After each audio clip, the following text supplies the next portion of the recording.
From the world headquarters of Fox News, it's The Kelly File with Megyn Kelly. Breaking tonight, growing controversy over an event unfolding at the White House right now. Ahmed Mohamed, the high school freshman detained by police for a project that his teacher thought was a fake bomb, is celebrating the second annual White House Astronomy Night with the president, along with hundreds of others. Tonight's event is just the latest in a whirlwind tour Ahmed has been making since his clock incident back in September. And it comes just days after CARE, the Islamic group named as a co-conspirator in a domestic terror trial, honored Ahmed the American Muslim of the Year. But after Mohammed and his family met with the president of Sudan, a man accused of war crimes and sometimes referred to as the Butcher of Darfur, there are growing questions about whether the White House perhaps shouldn't have invited Ahmed to its party. Ben Shapiro is editor-in-chief of DailyWire.com. Ben, good to see you. So tell us, let's just start with this, the Darfur visit. And tell the viewers who exactly Ahmed met with.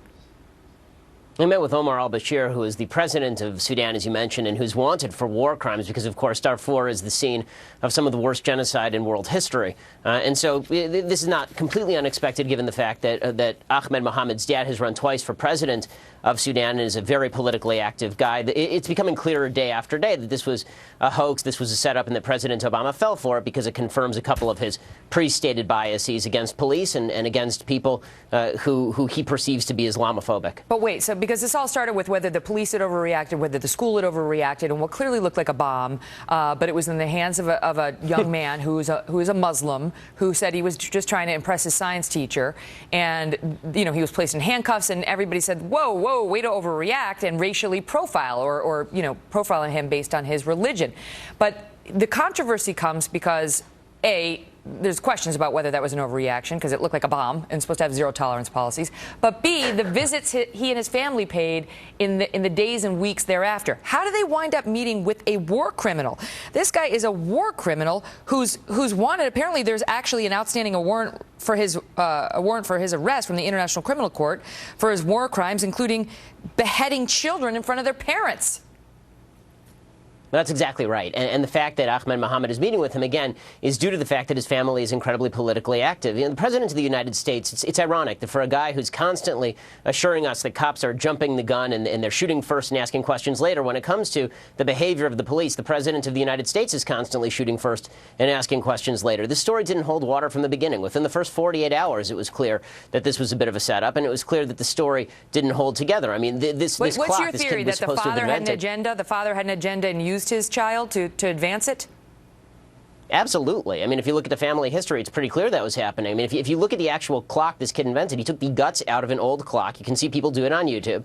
And he literally took the guts out of an old clock, the wiring, and then he put it inside a pencil box and then proceeded to bring that into school. And this is not the first family incident that has been like this. His sister had an incident in 2009 that was somewhat similar. Well, she says that she was wrongfully, she was a victim then, too, right, of profiling. Well, everybody's a victim, right? Everybody's always a victim of profiling, whatever the circumstance, and President Obama buys into it right away, no questions asked, invites kids to the White House. And then it got a little bit awkward tonight. It was unclear whether the president was going to meet with him. He sort of met with him very briefly, didn't really meet, took a photo with him in passing. And that was a bit of a downgrade from the big event, the star-studded event that we expected between the president and Ahmed Mohamed, where the president was going to knight him, give him the Order of Merit, and also declare him the greatest scientist since Isaac Newton. Well, he's had a good run. The New York City mayor issued September 28th, Ahmed Day. He flew and he met with he wanted to meet with Jordan's queen. She wanted to meet with him. The Google co-founder invited to and photographed him at Google, and so on and on it goes.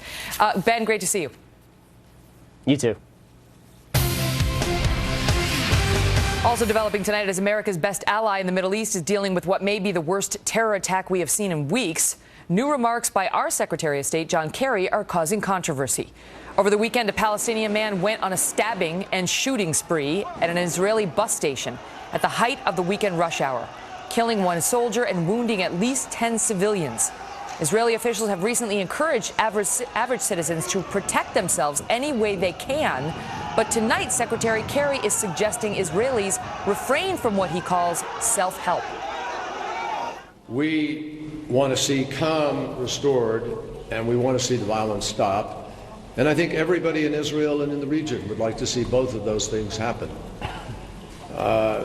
We continue to urge everybody to exercise restraint and to restrain from any kind of self-help in terms of the violence. Mark Thiessen is a Fox News contributor and former chief speechwriter for President George W. Bush. And Mark Hanna is a partner at the Truman National Security Project and adjunct professor of media studies at the New School. So after that devastating attack on the Israelis, they did fight back, and the murderer, the terrorist, was killed.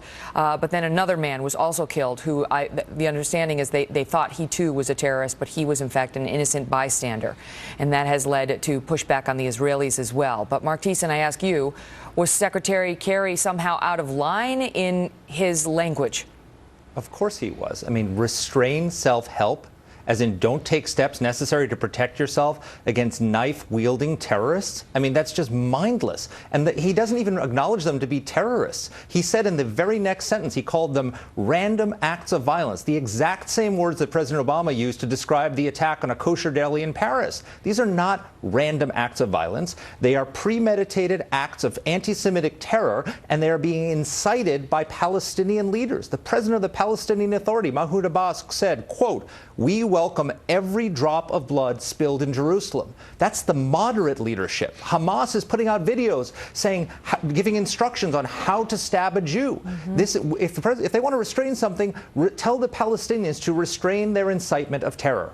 How about it, Mark Hanna? And that's exactly what John Kerry has done. He has told the Palestinians to restrain these acts. But Megan, what you said before, basically about this bystander that was innocently killed, he was accidentally killed. He was killed by an Israeli security forces, and then there was a mob of angry Israeli Jews that basically were kicking him in the face and throwing benches on him. There's tension. But let me ask you about that, Mark, because do you concede, it sounds like from the circumstances, the Israelis believed, wrongly, however, they believed that this guy was part of the attack. I mean, it's not like they were just sitting there and decided to kill a guy. Right. This was, a terrorist attack was underway. It speaks to the amount of tensions that are flaring up in the region, and any kind of bravado or any kind of bluster isn't going to solve that. There's no question that Israelis have the right, not just the right, but the responsibility to defend themselves. Nobody's telling the Israelis not to defend themselves. What they're saying is that a steady hand is required. We can't get into the cycle of recrimination and resentment and retaliation, which has happened for the past 60 years. So to say that this is somehow, a problem of the Obama administration, this has been going on well before Barack Obama has been alive. Mark knows that. He's a smart guy. Well, his foreign policy analysis has to expand beyond the typical blame Obama. You're doing the same moral equivalence that the Obama administration is. I don't see any Israeli leaders putting out instructional videos on how to stab a Palestinian, or celebrating every drop of Palestinian blood spilled in Jerusalem. President Abbas actually gave a speech a few days ago in which you're the one with the immoral terrorism. No, I'm not. They're inciting terrorism.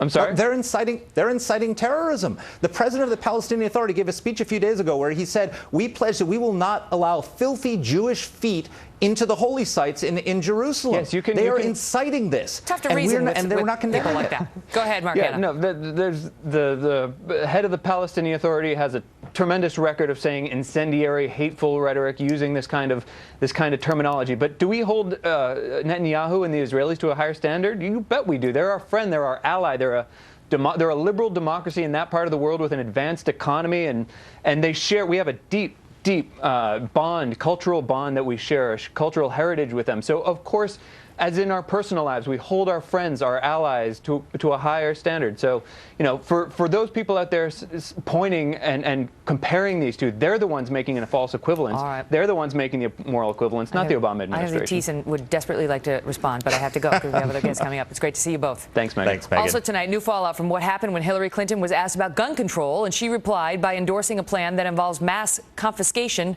of weapons. Plus, Judge Napolitano is here with what he thinks is the big story ahead of this week's Benghazi hearing.